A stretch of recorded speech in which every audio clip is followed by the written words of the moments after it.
Dry fruit, ગરમ મસાલા, અનાજ, કઠોળ તેમજ દરેક જાતની ઘર જરૂરિયાતની વસ્તુઓ ખરીદવા માટેની વિશ્વાસપાત્ર દુકાન એટલે પારસ પ્રોવિઝન સ્ટોર. ઠેકાણું: પારસ મેડિકલ સ્ટોરની બાજુમાં, ભટ્ટ માર્કેટ, મુખ્ય બજાર, પાલેજ, જિલ્લો ભરૂચ.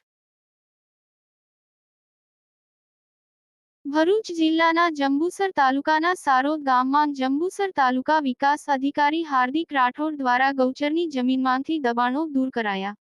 જંબુસર તાલુકાના ઇતિહાસમાં ટીડીઓ દ્વારા કદાચ પ્રથમવાર ગૌચરની 510 એકર જમીનમાંથી દબાણ દૂર કરવાની સખ્ત કાર્યવાહી કરવામાં આવી છે. સારોદ ગામના ભાઠા વિસ્તારમાં કાર્યવાહી કરતા કપાસ, મગ અને નેપલા જેવા પાક વાવી સરકારી ગૌચરમાં ખેતી કરવામાં આવતી હોય ટ્રેક્ટરના કલ્ટિવેટરથી ઊભો પાક દૂર કરવામાં આવ્યો હતો. અગાઉથી જ તાલુકા વિકાસ અધિકારી દ્વારા ગૌચરની જમીનમાં દબાણ કરી ખેતી કરનાર 27 જેટલા ખેડૂતોને નોટિસ આપવામાં આવી હતી.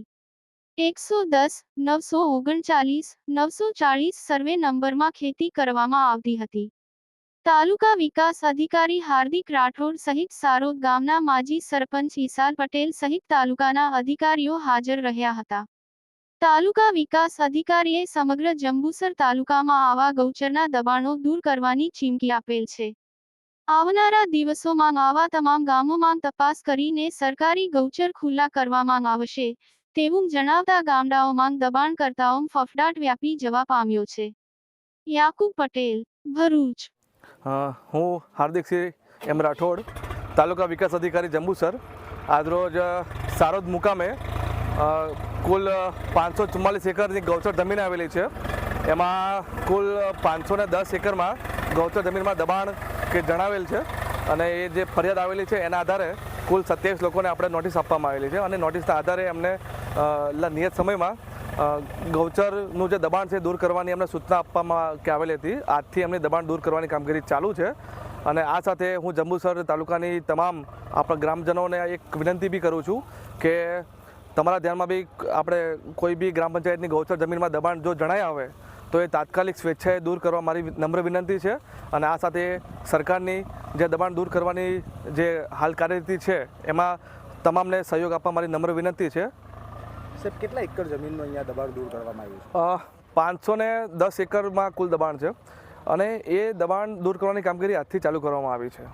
તો દરેક ગામમાં આજે તો આપણે સારોદની વાત કરીએ તો સારોદમાં 510 એકરમાં કપાસ, મગ અને નેપલા એ એક મેડિસિનલ ડ્રગ છે એનું વાવેતર કરવામાં આવ્યું હતું અને એ કાચું વાવેતર હતું પણ ગૌચર જમીન છે અને ગેરકાયદેસર રીતે પાક ઉગાડવામાં આવ્યો છે એટલે પંચાયત ધારાની જોગવાઈ મુજબ એ ગૌચર દબાણ કહેવાય અને દબાણ દૂર કરવાની અમારી સરકારી ફરજ છે.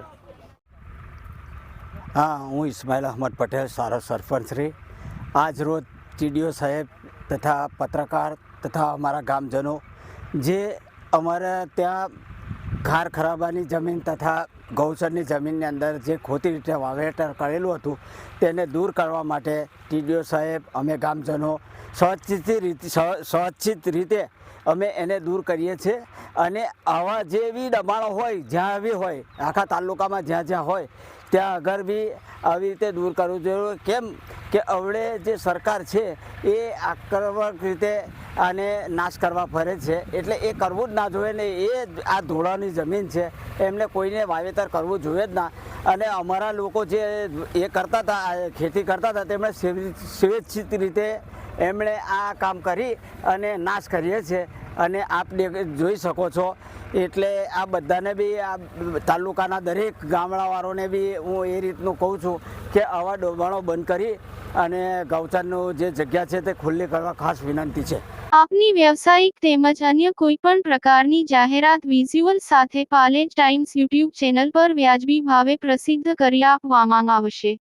Contact number 9033910470 7016773779. લેટેસ્ટ સમાચારો માટે પાલેજ ટાઈમ્સ યુટ્યુબ ચેનલને સબસ્ક્રાઇબ કરો.